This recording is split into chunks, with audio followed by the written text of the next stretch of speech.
Well, as I said before, Moses' life, there's a lot written about it, and it's a little bit overwhelming, honestly, to consider to share or knowing what to share over the course of an hour. But I thought with the Lord's help, maybe we would talk a little bit or start from reading from Acts chapter 7.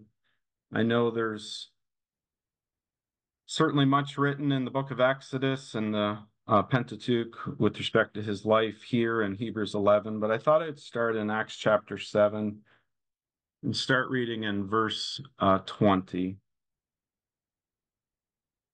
says, "In which time Moses was born and was exceeding fair, and nourished up in his father's house 3 months.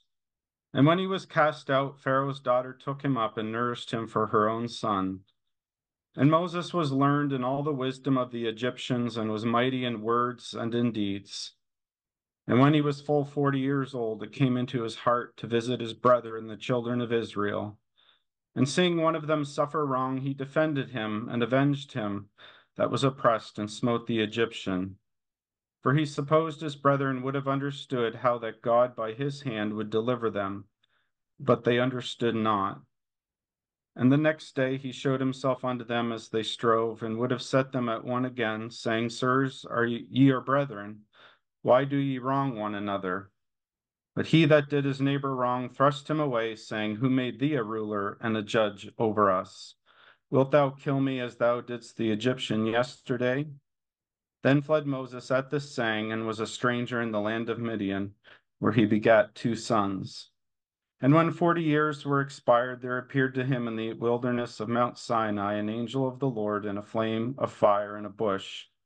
And when Moses saw it, he wondered at the sight, and as he drew near to behold it, the voice of the Lord came unto him, saying, I am the God of thy fathers, the God of Abraham, and the God of Isaac, and the God of Jacob. Then Moses trembled and durst not behold. Then said the Lord to him, Put off thy shoes from thy feet, for the place where thou standest is holy ground. I have seen the affliction of my people which is in Egypt, and I have heard their groaning, and am come down to deliver them. And now come, I will send thee into Egypt. This Moses whom they refused, saying, Who made thee a ruler and a judge? The same did God send to be a ruler and a deliverer by the hand of the angel which appeared to him in the bush. He brought them out after that he had showed wonders and signs in the land of Egypt, and in the Red Sea, and in the wilderness 40 years.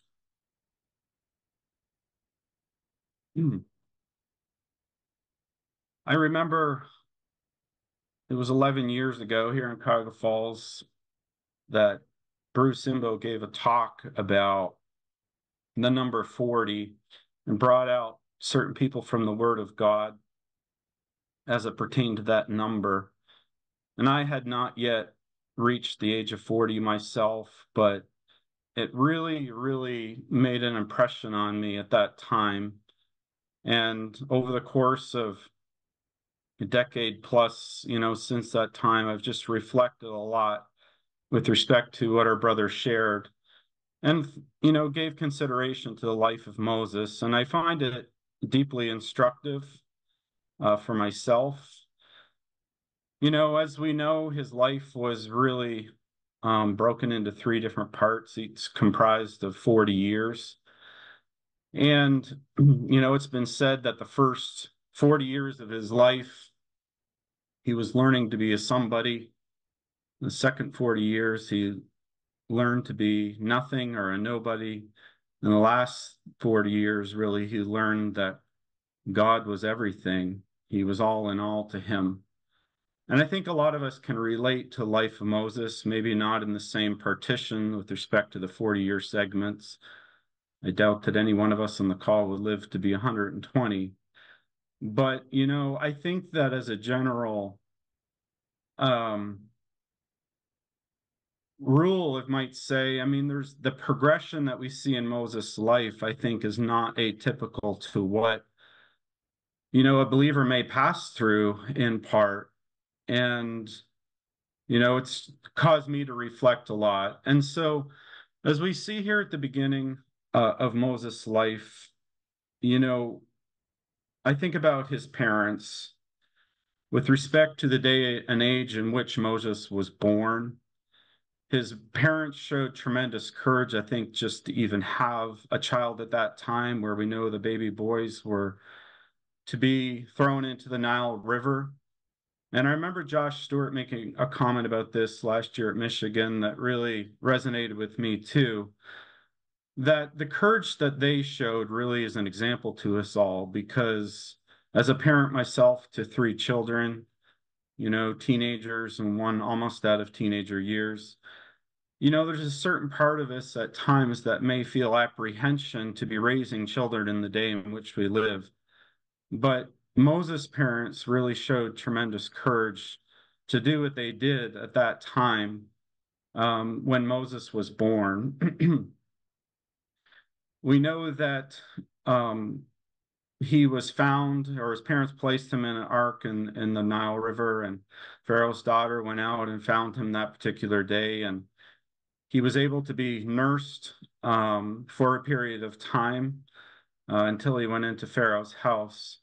And I'm sure that those years were deeply impactful to Moses for at least as long as he was nursed by his mother, and planted seeds, no doubt, that carried an impact for years to come. But we know that Moses was learned in all the wisdom of the Egyptians. It says here that he was mighty in acts and in deeds. And it says he was learned in all the wisdom of the Egyptians. And, at this time in his life, I mean, he had, you might say, it all. He was probably in line to the throne of Pharaoh himself. And he really enjoyed, in many respects, all that the world could possibly offer him at that stage in his life. And yet, I think, Moses, after a period of time, began to feel the emptiness of it all. We know that when he reached full 40 years of age, it came into his heart to visit his brethren. And I think that he learned what many learn, and that is that the world really has nothing to offer. It started with Moses, you might say, refusing to be called the son of Pharaoh's daughter. And I think that that refusal really set in motion for really what followed. I thought about it that with respect to him, he perhaps could have refused to be called the son of Pharaoh's daughter, but yet remained in the place that he was. But we know that that is not what he did.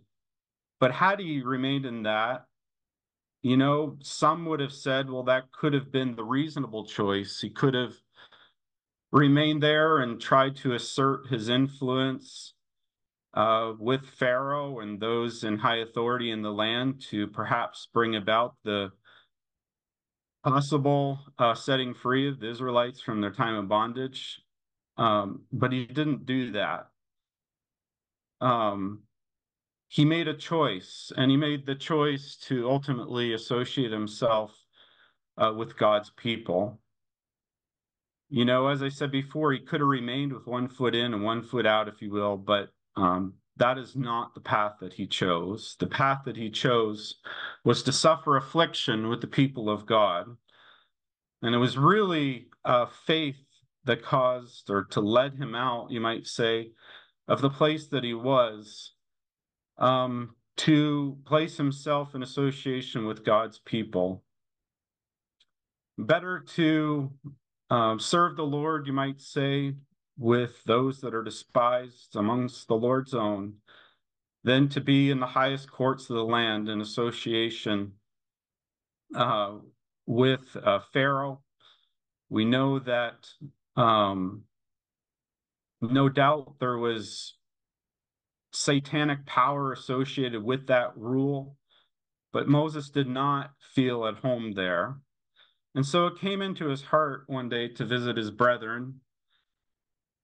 I don't know the full exercise of his heart, before that time, what led him to go out. But he, I'm sure, began to become more keenly aware of what was going on and how his people were being treated.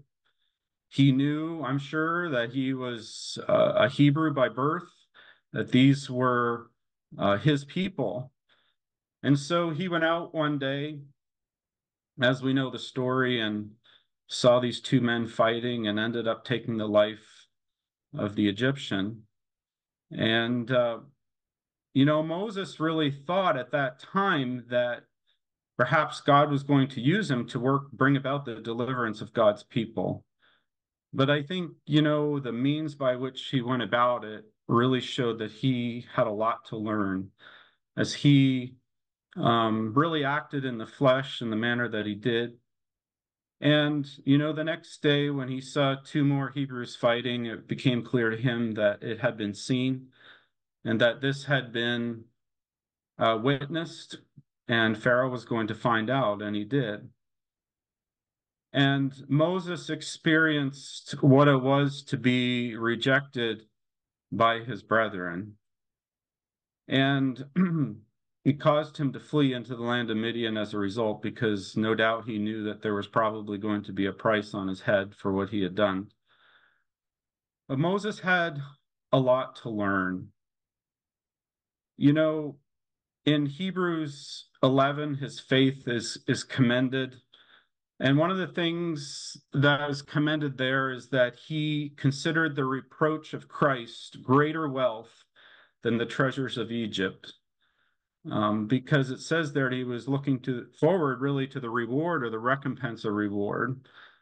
And he endured as seeing the one who was the King of glory ultimately. And I'm sure that this was a time in his life where he probably didn't feel at home anywhere. He didn't feel at home in Egypt. He didn't feel, you might say, accepted by his brethren. And so he fled into the wilderness at this time in his life when he was a full 40 years old. And the next 40 years of his life, we know that there's not a lot written about it. We know that he fled to the desert to a place called Midian.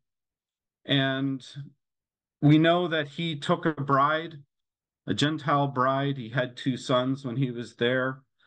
And his bride was one of Jethro's daughters.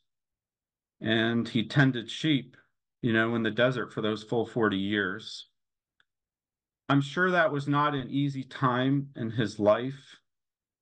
And he had a lot to learn, and unlearn, we might say, with respect to what he had learned in Egypt. And the Moses that we see at 80 years of age was a different Moses than we see at 40 years of age. But those were years that were not wasted. They were necessary years in his life. It's been said that he was in the schoolhouse of God, as really we all are as true believers in Christ. And, I appreciated, one person who remarked about the fact that was pointed out he had two sons there in the land of Midian, that, really through being a father and what it was to raise a family and raise two sons, I'm sure played a part in really the lessons that he needed to learn. As a father myself of, three children and one with the Lord, I think about how children sometimes remind us of our own failures, and we recognize that our own needed dependence upon the Lord. And I'm sure that this was a deeply humbling time in Moses' life as he considered really what was left behind, from being near accession to the throne to being a simple shepherd out in the desert where he was. But as I said, I mean, these were times where he learned, you might say, the ways of God, and he learned it alone. It says, with respect to Gershom, his son, he said, I've been a stranger in a strange land. Well, the Lord didn't leave him in that place. The Lord had his eye on Moses. He knew what Israel was going through at this time. And we know at the end of this next 40 years of his life that the Lord appeared to him in the burning bush. And the account of that is referenced here in Acts chapter 7 and also in Exodus as well. But I think what we see here in type with respect to the burning bush is, that bush, I believe, really signified Israel, who was going through, you might say, the furnace of affliction. And yet, I think in type, perhaps it brought a sense to Moses that they would not be consumed, that they would not be extinguished, as it were, as a nation. And the Lord had his eye on that nation, and Moses was going to be the means or the vessel through whom he would bring about this deliverance. And so this commission of Moses happened here, and we don't have time to really go through all the details of it, but maybe I'll turn briefly to it over in Exodus. A little bit more detail there, but Exodus chapter 3. But one of the first things that the Lord, pointed out, when Moses saw that sight was the need for him to take off his shoes, for he was standing on holy ground.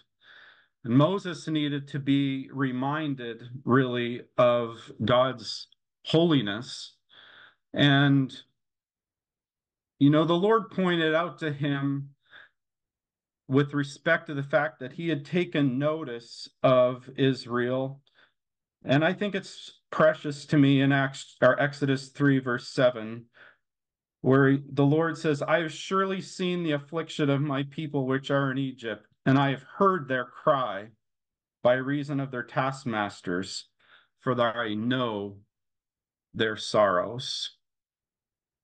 It struck me one night, I was reading this to the children after dinner, that little expression, I know their sorrows.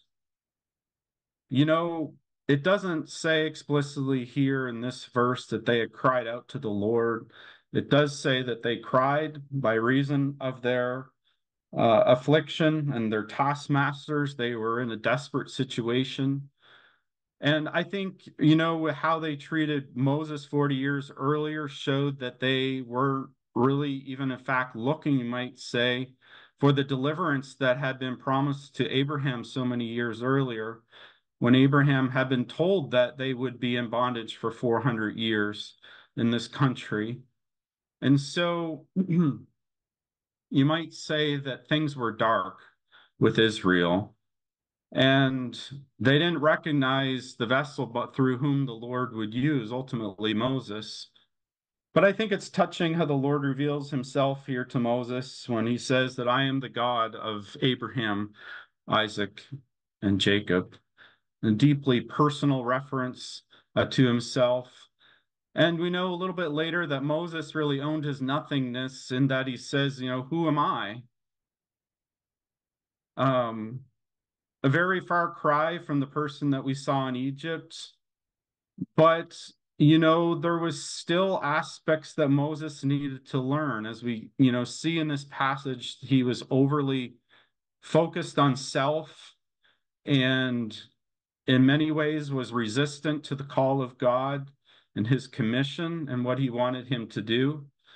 Even though that the Lord was gracious to him and said, that I will be with thee, and he gave him that promise.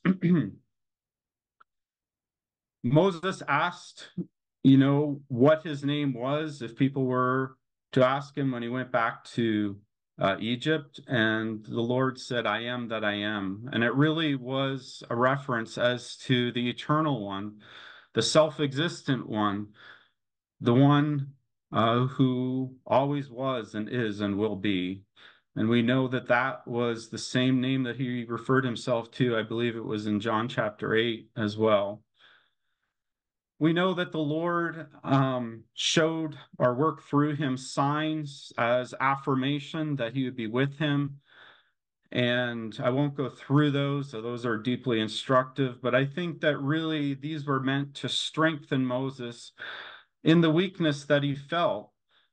Um, but Moses still continued to hold back. He claimed that he couldn't speak well, and in effect, he basically said, send anybody else but me. 5 times, I believe it was, he raised objections to the Lord, presuming that the Lord would forbear with him. And it unfortunately ends in the Lord's anger being kindled against Moses because Moses just continued to resist and resist. This is a problem that I've had in my own life where sometimes I sense the Lord wanting me to do something, and it's very easy to be stubborn or to resist and bring self into focus where it ought not to be. And Moses had a lot to learn, as I have a lot to learn in this regard. Even though the Lord was tremendously long suffering towards him and showed forbearance towards him, in these multiple times where Moses gave excuse after excuse. I mean, it's true that Moses was a very different person now, the one who had been learned in the wisdom of the Egyptians and was mighty in words and deeds in those first 40 years. Um, this was a very different person, but I think in part he tended perhaps towards self-pity over everything that happened. And one thing I think is good to point out is that the Lord's purposes will not be frustrated despite our disobedience. But we know it came at a cost because the Lord did basically say that Aaron would come and be his mouthpiece. And later, Aaron, unfortunately, was the one who was instrumental with the golden calf and initiating what happened there. And so there was kind of a price to pay, we might say, when it was not really the Lord's original desire that it be so with respect to Aaron. Another thing I found instructive with respect to Moses' life is, at the end of chapter 4, there was something that needed to be dealt with respect to his own family. Um, and we know there in chapter 4, in verse 24, that the Lord met him by the way and sought to kill him because he had not yet circumcised his son. And his wife Zipporah, as we know, was extremely angry and called him a bloody husband. And, I think about that with respect to the commission that he was given, that there was something that needed to be dealt with his own family before he could be fully used of the Lord. And those of us on the call who are fathers might say, I think we understand in part that, there are things we know that need to be dealt with at times within our own family. And we need to be obedient to what the Lord's asking us to do in that regard. We know that or I'll just share, with respect to my own father, that sometimes when there were things that were not right um, within the family household, and I'm sure that I was probably one of those that he perhaps didn't feel free to share in conferences or to speak if he knew there was trouble in his own household. And again, it goes back to what I was saying earlier, that there were lessons Moses needed to learn in that wilderness path with respect to raising children. But there was one thing he needed to take care of that the Lord had clearly instructed, them to do, and that was as it related to circumcision. And so Moses carried it out. I think it also is a good reminder of the fact that, perhaps he didn't do that because of influence of his wife. We don't know. She was a Gentile. I'm sure she was not used to such practices. But the influence of her spouses um, can be tremendous, either for good or for bad. And it's really just, kind of a word of caution to those who may be listening who are not yet married and considering marriage as to the impact that one has on one's life, either for good or for bad. And so we should strive to find a helpmeet. The next period of his life really are the last 40 years where he really learns that God is everything, that he is nothing. And, it's perhaps this is what the most of his life is written about. And I can't really but scratch the surface of just a few things, during this period of his life. But I thought I would mention just, a few things in passing. In Hebrews 11, it makes clear there the faith that Moses exhibited when he uh, kept the Passover and sprinkled the blood around the doorposts, and as he was instructed to do, and all of those in Egypt, and he exhibited that faith and was commended for it. And in Exodus chapter 14, just a couple verses in passing, but in Exodus 14 and verse 14, or I'll start verse 13. Before I read that, I'll just say, this is really as they stood at the shores of the Red Sea, and the Egyptians were coming, and the Red Sea was in front of them, and the people were getting upset, and they thought that the path seemed hopeless. But he says there in verse 13, he says, "Fear not, stand still and see the salvation of the Lord, which he will show you today. For the Egyptians who you have seen today, you shall see them again no more forever. The Lord shall fight for you, and you shall hold your peace."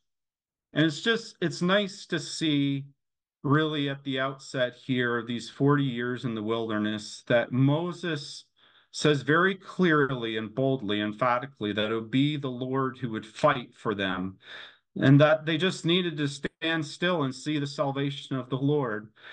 And it's like we already have seen, a turning of the corner in Moses' life where there wasn't reliance on self, there wasn't the self-pity, perhaps, or the resistance or the reluctance that we saw before. But what we see here is him encouraging the Israelites to stand still, to see what God would do, and to see the salvation that he would wrought that day. And so I just thought I had mentioned that. In chapter 15, we know that we've enjoyed it, that he was the one that led in song with the Israelites and said there in verse 1, "I will sing unto the Lord, for he has triumphed gloriously. The horse and his rider hath he thrown into the sea." And so he shares in the triumph with God's people. And I'm sure it was a tremendous encouragement to Moses as he saw what God did and all that he had promised that he would do. The Lord had made it clear that Pharaoh wouldn't let them go immediately, that he would resist, that he would harden his heart, and that there would be signs that would be performed. But Moses saw all that happened, and I'm sure it strengthened him and strengthened his faith in God. I want to just briefly mention Exodus chapter 17 as well, with respect to the striking of the rock. Again, we can only but make just a few passing remarks on these things here this afternoon. But if there's one thing that Moses seemed to experience often, it was the fact that the people often complained under his leadership. They murmured and tended to find fault. And here in chapter 17, we know that this is a wonderful type of the death of Christ and how he was smitten um, there as an example, or the rock being the type of Christ there, the one who was smitten for us. And I think of Moses there when the people began to murmur and complain, and he brings it to the Lord in prayer. And he said, what shall I do? This is chapter 17, verse 4. He said, they be almost ready to stone me. He went to the right place, he brought it to the Lord.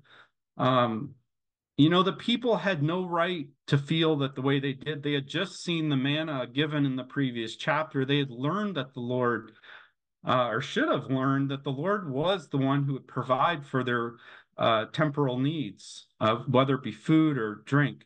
And, in this chapter, we know that they're thirsty and desperate. And, they were almost at the point of wanting to kill or stone Moses. And so he brings it to the Lord. And I find in Moses' life such an example of one that shows such humility and meekness in the face of such difficult circumstances. We know that he was called the meekest man on all the earth. We know that he was not perfect, and later we'll touch on it. We know that he failed. There were times when he reached his breaking point with respect to this. But in this example, he went to the Lord. And the Lord told him to go on before the people and to take his rod that he had smote the river with. And the Lord affirmed that he would stand before him there on the rock in Horeb, and he was instructed to smite the rock. And it says, there shall come water out of it, that the people may drink. And it says Moses did so in the sight of the elders of Israel. As I said, it's just a wonderful type, of Christ, the one who was that rock who was smitten. And 1 Corinthians 10 makes it clear that he is that rock. And, I appreciated some thoughts that Don Rule shared at Carrollton that I thought expressed what a little bit of what's brought out here wonderfully, that the blessing that came and was poured out as a result of the death of Christ was just tremendous. It was like those waters gushed out. It uses that terminology in Psalm 105 that it gushed out and it filled the dry places. And Don had mentioned, I thought it was beautiful, it was like the heart of God that had been contained for so long, this heart of blessing for his people. The offer of salvation was all predicated on the basis of the death of Christ. And now it could go forth unhindered, you might say, to the whole world. And so I think we see that in type, these waters pouring forth out of this rock here as Moses strikes it, and the people drank and drank in abundance from it. And so I think, Moses had the privilege there of being that instrument that God used to bring waters of refreshment to the people of God. In Exodus 33, I just wanted to mention another highlight. I know time is moving on. And this is something I appreciated in the life of Moses as well. Exodus 33. And in the previous chapter, we know that this was the story where the golden calf was constructed, and the people went a whoring after it. And it was a tremendous sin and grieved God's heart, and it grieved Moses' heart. We see Moses there as intercessor, really for the people of Israel, and being willing to put himself in the breach and basically saying he was willing to die um, alongside God's people. But he pleaded on their behalf that they be spared. And, in this next chapter, which is really more what I want to just mention briefly, is precious to my heart because Moses recognized the seriousness of the sin of the people. And one of the things that he did there in chapter 33, verse 7, it says, Moses took the tabernacle and pitched it without the camp, afar off from the camp, and called it the tabernacle of the congregation. And it came to pass that every one which sought the Lord went out unto the tabernacle of the congregation, which was without the camp.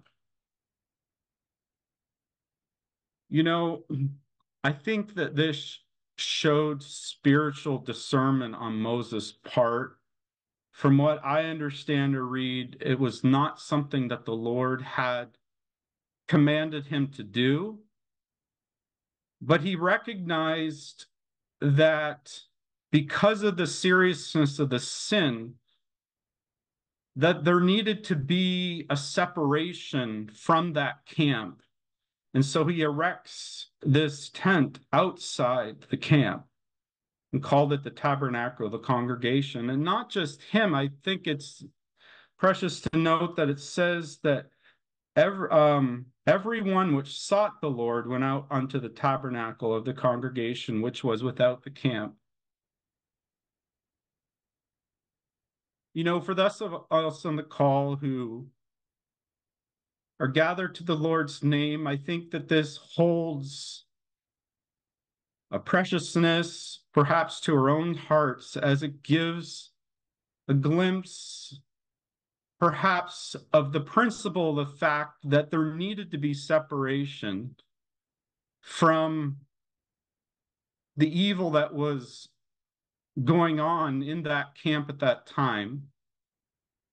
And I think, you know, Second Timothy bears, I think, the principle of what I'm trying to say pretty clearly. It's something I know that was considered on Lord's Day evenings, as to the importance of separation.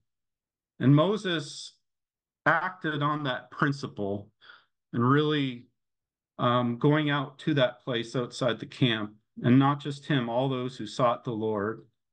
And it says there that, you know, the people observed it.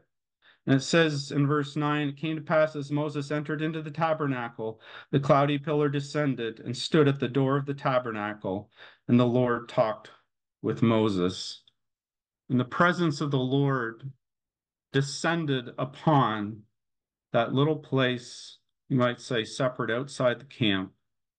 And so separation is important in our day too. We know that we live in a time where there's much confusion and sin, even within the great house, within that which professes to call itself a Christianity. We know, and I do want to be careful here what I say. I know Bob Tony's on the call, and he's reminded us multiple times of this. The camp represents Judaism. I understand that, but the principle does remain about the fact that there does need to be separation from all that is wrong in God's sight. And Moses, in this place, really, I think, exemplified that spiritual discernment, and entering into both the character of God and understanding his holiness that required it to be so, and the state of the people in terms of what it was.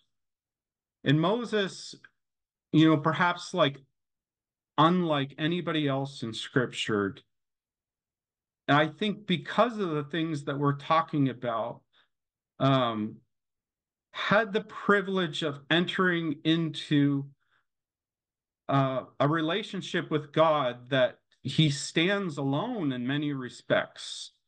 And so it says in verse 11 that the Lord spoke unto Moses face to face as a man speaks unto his friend. And so I think that just highlights really the closeness that Moses had with God himself. And I think it goes back all the way to the burning bush, where God made it clear as to his holiness, and that Moses couldn't stand in his presence with his shoes on. And he understood the holiness of God and what that meant and what the implications of that were. There's another thing I think is really neat in this chapter. Moses expresses some desires of the Lord. And one of those is found in verse 13, where he says, I pray thee, if I have found grace in thy sight, show me now thy way, that I may know thee, that I might find grace in thy sight. And consider that this nation is thy people. He wanted to know God. He wanted to know his ways. He wasn't content, you might say, with um, just the pillar of cloud and the pillar of fire by day and by night leading. He wanted to know God personally, relationally. And the Lord's response to Moses was so gracious. He says, my presence shall go with thee, and I will give thee rest.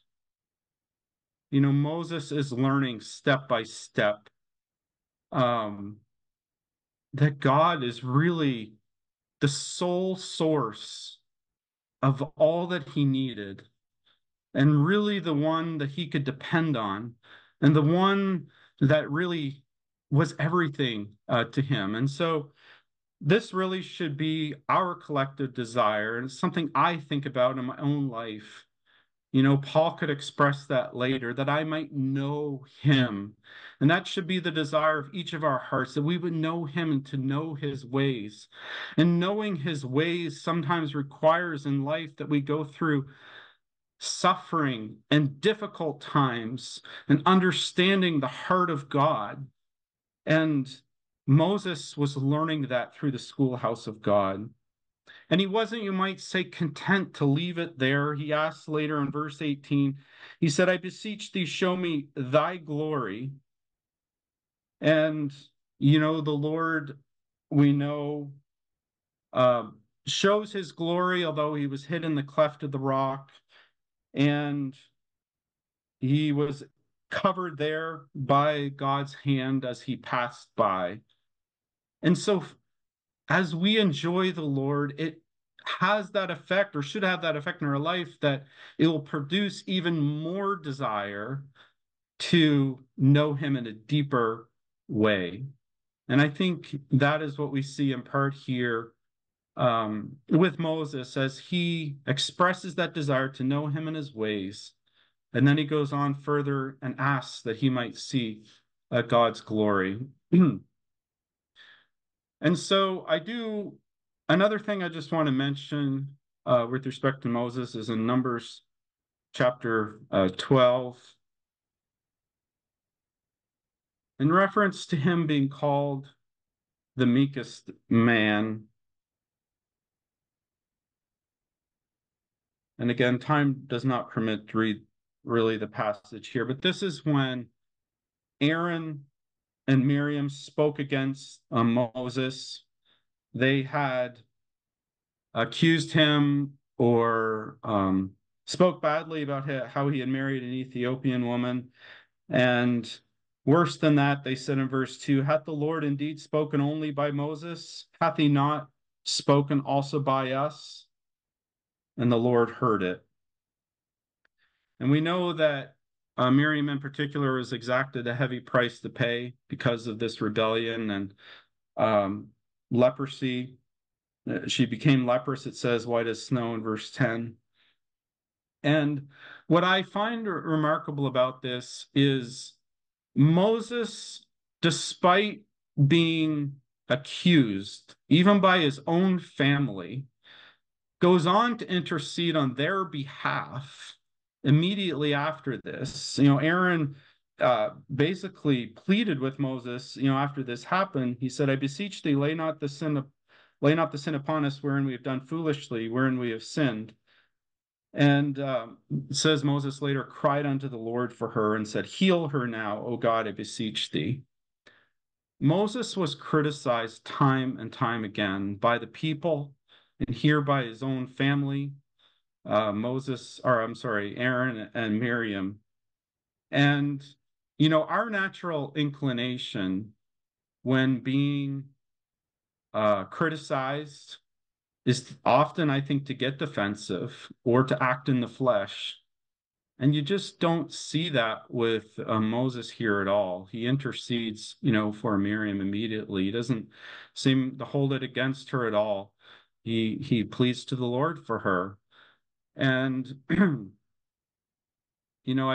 I think that is just one example of many that you could point to really in his own life, how under the face of criticism that Moses demonstrated that meekness for which he was so well known for. The next thing I do want to point out is with respect to his failure. And, is found in Numbers chapter 20. And as I said before, Moses was not a perfect man by any means. There was much in his life that was failure.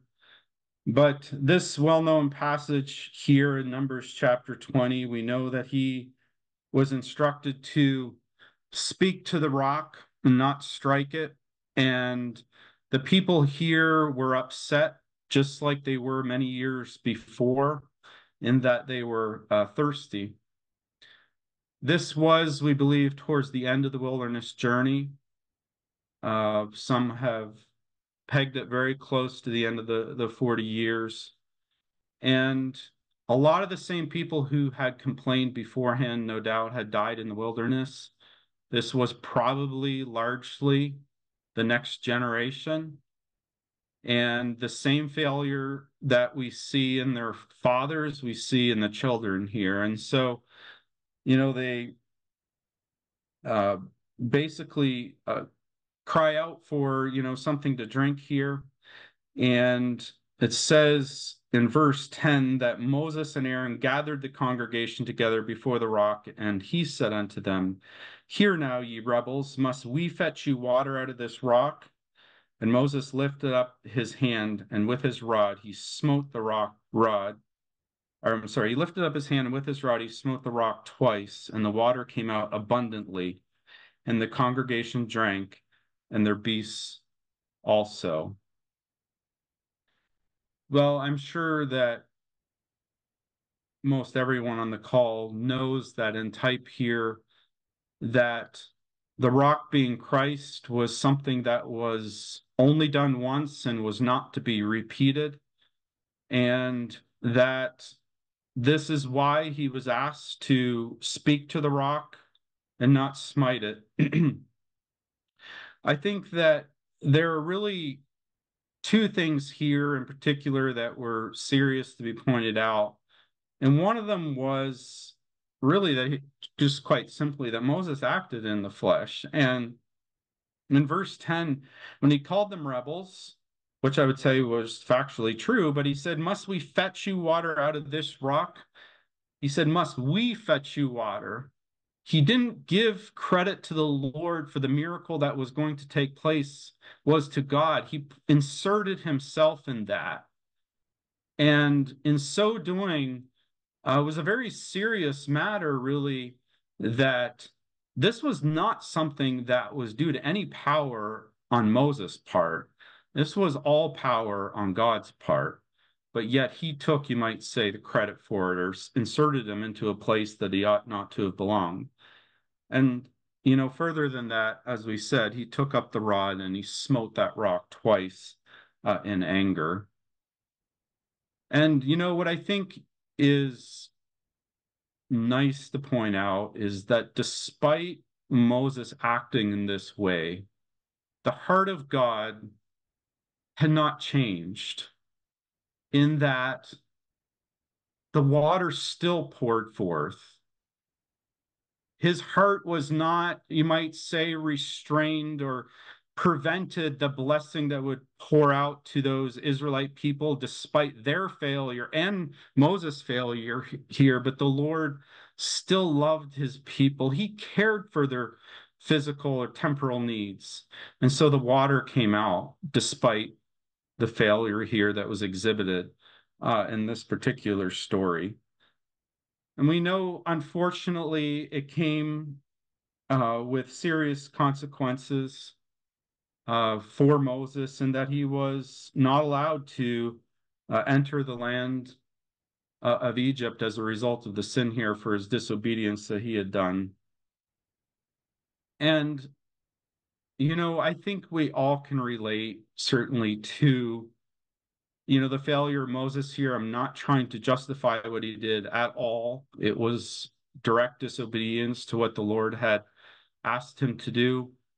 But, as someone myself who tends to be impatient, at times it's very easy to see that we are all prone to the same failure that Moses showed here that day.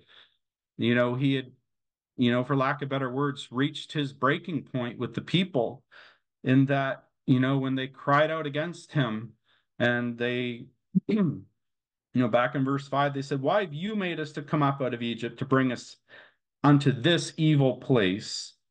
And they said, "This is no place of figs or vines or pomegranates, and there's no water." And they were just acting in a terrible manner, and they just pointed it all in Moses' head.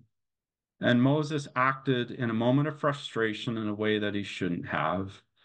And it wasn't right. And you might think, well, wasn't the Lord being overly harsh with Moses? And the answer is no. He is holy, he is just. He's always going to do what is right. And, Moses had to pay, you might say, a heavy price in that he couldn't enter the land because of this. But yet, I think it's nice to see that the heart of God was still the same in blessing towards his people. And, just some final remarks. And at the end of Deuteronomy, at the end of his life, because we're nearly out of time, but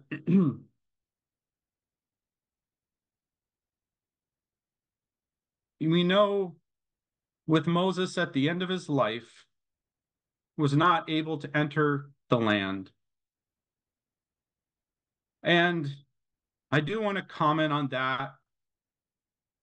But before I do, I think about the Moses here at the very end of his life and reflecting all of God's ways and all that he had learned.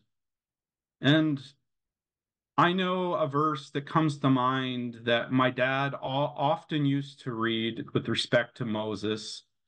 You don't have to turn to it, but it's in Deuteronomy 8, verses 2 and 3, and I'll just read it. It says, "Thou shalt remember all the way which the Lord thy God led thee these 40 years in the wilderness, to humble thee, to prove thee, to know what was in thine heart, whether thou wouldst keep his commandments or no. And he humbled thee, and suffered thee to hunger, and fed thee with manna which thou knewest not, neither did thy fathers know, that he might make thee know that man does not live by bread alone, but by every word that proceedeth out of the mouth of the Lord doth man live." Moses was saying this to Israel, but I'm sure as he spoke those words, he reflected as to what it meant to his own life, his own wilderness journey. And I think it's good for all of us to reflect God's ways in our own life, all the way that he has led through the wilderness journey to humble us, to prove us, to know what was in our own hearts. And I just mentioned that before we get into this final scene of Moses' life, because despite the hills and the valleys in Moses' life, I'm sure that Moses could echo the words of those of what I just read fully and in a deeper way, you might say, of knowing how God dealt with him in grace and in love over many, many years, over those 120 years of his life. And it really wasn't until that final chapter in his life, the final 40 years, where he realized that God was the one he should live for and serve, and the one who could fulfill the longings and the desires of his heart. And, as I said at the beginning of the call, I don't think anyone here will live to 120, but if we were just to break this into 25-year segments, I know in my own life, I relate so much to the life of Moses because we're so slow to learn. God's ways, and to recognize that He alone is the one who can bring the full satisfaction of our hearts, the one who really deserves first place in our life, and yet we're so slow to give Him that place. So often we give Him the leftovers, we don't give Him the first place, and yet that is what He desires. And so at the twilight of His life here, even though He was not able to enter the land, we see Him going up to the top of Mount Pisgah with the Lord. And it says, the Lord showed him all the land of Gilead unto Dan, and all Naphtali, and the land of Ephraim and Manasseh, and the land of Judah unto the utmost sea, and the south and the plain of the valley of Jericho, the city of palm trees unto Zoar. And the Lord said to him, this is the land which I swear unto Abraham, unto Isaac, and unto Jacob, saying, I will give it unto thy seed. I have caused thee to see it with thine eyes, but thou shalt not go over thither. He had the immense privilege of being in direct company with the Lord himself, to look out over from that mountaintop to see what God had promised to Abraham so many years before. And in some ways, you could say that this was perhaps even a higher experience than had he walked with the Israelites down across the Jordan River into the land of Canaan, because he got to see it from God's perspective and God's view. And I think it shows God's grace really to Moses. And as a type, we know Moses, it was fitting in that he could not enter the land, not only because of his sin, but we know that the ministry of Moses was that of law, God's authority.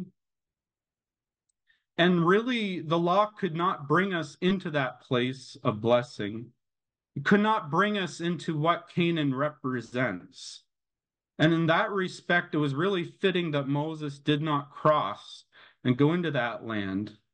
But God also showed him, despite his government that he showed to Moses for his failure, he showed him grace, because he stood there, he might say, and looked out over that land with Moses and had a bird's eye view over all that God had promised those 400 years before earlier.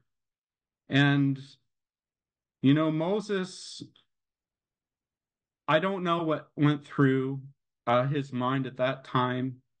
I think it's interesting that it points out that his eye was not dim, nor his natural force abated at this point in his life. He didn't need cataract surgery. He got to see in full view and all the splendor of it, of all that God promised, with no dimness to it. And I think it was the Lord's goodness to Moses that he allowed him to see it, what was promised and what would be given. And, many, many years later, we see Moses there in the land with Elias on the Mount of Transfiguration with the Lord himself. And so, in a certain sense, you could point forward to those many, many years later where he did set foot, you might say, in that land and shared it in company with the Lord himself there. But here at the twilight of his life, before he died, he got to share in that experience with the Lord himself. And so that's kind of just some overview or thoughts I had of Moses' life. There's a verse that comes to mind when I think about his life as a whole. And it's found in 2 Corinthians 5, verse 14 and 15. It says, for the love of Christ constraineth us, because we thus judge that if one died for all, then we're all dead. And that he died for all, that they which live should not henceforth live unto themselves, but unto him which died for them and rose again. And what I would say to each and every one in this call, and those who will listen afterwards, it is only the love of Christ and an enjoyment of that love that will keep any one of us walking in the path of faith. And to the extent that we enjoy that love in the measure of our own souls, may it cause us really to not live for ourselves, but to live unto him, or to the one who died for us, as it says there in that verse. It's so easy to live through life selfishly. You know, Moses could have remained in Pharaoh's house and enjoyed all that the world, you might say, had to offer. But I think what you see in Moses' life is him overcoming this present world. He overcame the seductions that came with what all that Pharaoh's house had to offer. And he got to enjoy in direct presence with the Lord that I think is unrivaled, in that he enjoyed the Lord's company and closeness and got to see that land that God had promised. Which was better, to remain in Pharaoh's house and to enjoy the pleasures of sin for a season, or to turn his back on it and choose rather to suffer affliction with the people of God and to walk hand in hand with the one who he had his eye on, the King of glory. And so I just share those few thoughts with respect to Moses' life. There's so much more that could be said about it. As I said at the beginning, it's a life that I've reflected on my own part, because there is that tendency to be easily seduced by the world and what it has to offer. And yet Moses stands as a great example, really, of one who was an overcomer and walked in the path of faith in humbleness before his God. And, really is a great example for each one of us, that we might follow in his steps. I know he is not a perfect example. He's a representation of the law, and there was failure in his life, but there is much there to be gleaned from it.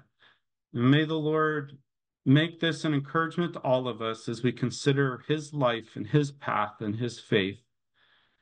So with that, I haven't been on this call live before, but I think from what I understand, it's opened up for questions. But maybe I'll just say a quick prayer before we open it up to any remarks or comments on the life of Moses. Father, we just come to you again, and we just thank you for the life of Moses. And we think of how he was referred to as one who you could talk to face as a friend. And we think, Lord, of how you were able to share and enjoy his company. And Moses, Lord, could share in your company, Lord. And we think of how he is really an example of an overcomer. And may we, Lord, take courage that we would each be overcomers, to overcome this present world, the world in which we walk every day, that we would, Lord, follow the faith of those, Lord, who walk the path before us, and may we walk in your footsteps. We ask all this in Jesus' name. Amen. Thank you, Ted. That was a very nice talk. Would you agree that Moses, in many respects, is a picture of Christ in that he left a nice place to come to serve his people? Also, the communion he had with God. Um, just make a comment about the rock. The what you said is true, that he said, "We shall we give you to drink," was really God. Um, but he also uh, called them rebels. But I think in spirit he didn't see he was a rebel too, and it was proven by what he did. But yes, thank you for the talk. Yeah, I didn't really mention too much, and I'm sure there are other thoughts expressed by others in the call, but he really is a wonderful type of Christ, as you say, being rejected by his brethren, as you say, leaving the palace and being, as I said, rejected by his brethren and, being seen as that ultimate deliverer. Um, but I'm sure there's other thoughts on the call, but yes, there's no doubt he is a type of Christ, perhaps one that we don't normally think of as clearly as maybe somebody like Joseph, but nonetheless, he is definitely a type. Do you believe the rock that was smite the second time is the same as the one who, that gave water the first time, or is it a different rock? I'm sorry, Leonardo, do you say rod or rock? Rock. I'm not sure I have the answer to that. Others may have a comment on that on the call. I know that the two are linked through a place called Meribah. Uh, I've read that they could be distinct or different places, but I guess I would be interested if others on the call have a comment on that. I question because I remember a passage in First Corinthians, I believe, that says that the rock followed them. That's 1 Corinthians 10. Mhm. From that passage, it seem that uh, it says that it followed them, went with them is the marginal reading. I don't know what Darby says. So it might very well be the same rock that at some point stopped giving water. I didn't mention in my remarks, but regardless of the rock, it was, we believe, a different rod that was used. I know in Numbers chapter 20, it's referred to as, well, I better turn to it, otherwise I might misspeak. But when he ultimately took up the rod, it was referred to as his rod or Moses' rod. Um, but when the Lord referred to it, the Lord said, "Take the rod and gather thou the assembly together."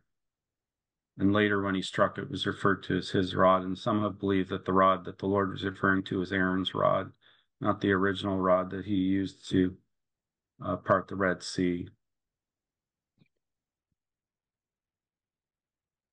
And that's a beautiful picture, isn't it, Ted? Like you say, he took his rod. He did take the rod from before the Lord. It does say that, but when he came to the rock, he took his rod to strike it twice. So that is a very interesting detail that I think is significant. New Testament, we have Moses on the Mount of Transfiguration. So, in a certain sense, he did get into the land of Canaan, not in this life, but in the Lord's glory. He's going to be there, and he's included. Beautiful. I got another question. Moses, he had failed, didn't he, in that example that you gave? Do you think that, in a sense, he'd been given authority and it had gone a little to his head, maybe? I'm not sure how to answer that. I think that there is always that danger or the risk of that, we might say. And the Lord puts anyone in a place of responsibility, leadership, that is very much a risk. I think about within Christendom today, particularly some of these churches that has thousands and thousands of people, that temptation is ever present. And that temptation, I think, is in each one of our hearts too. Now, whether that was the case with Moses, I really can't say. He was referred to as the meekest man on all the earth, so it would seem very out of character with that would be said of him, even in that moment. It seems to me that he acted in the flesh and lost his temper.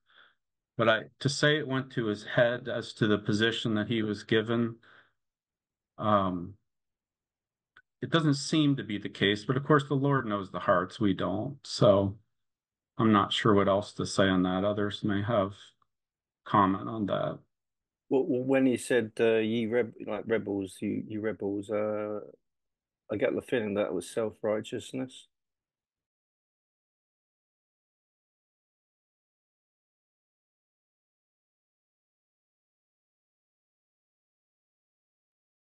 He was telling the truth.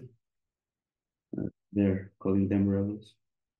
Yeah, but not the whole truth, because he's a rebel too. So I think he didn't seem to show the humility that he had at the beginning of his journey. Yeah, sure, he was there. Well, it shows us the patience of God, doesn't it? Bearing with his people in the wilderness. And it at least shows that Moses was impatient. He was a called servant of someone very special, but he was not equal to his master, was he? Remarkable, the patience of God, and he allows these failures to highlight his own patience. I appreciate in the life of Moses how he always brought before the Lord his needs. On the contrary of what it seems of the people of Israel there, who always complained and between themselves and against the Lord and against Moses. Moses, when he had a need, he usually brought it before the Lord. I believe it's something much needful in our lives to not to be against people when we have needs that need to be met, but to bring it before the Lord as He is ultimately the one responsible for for ourselves.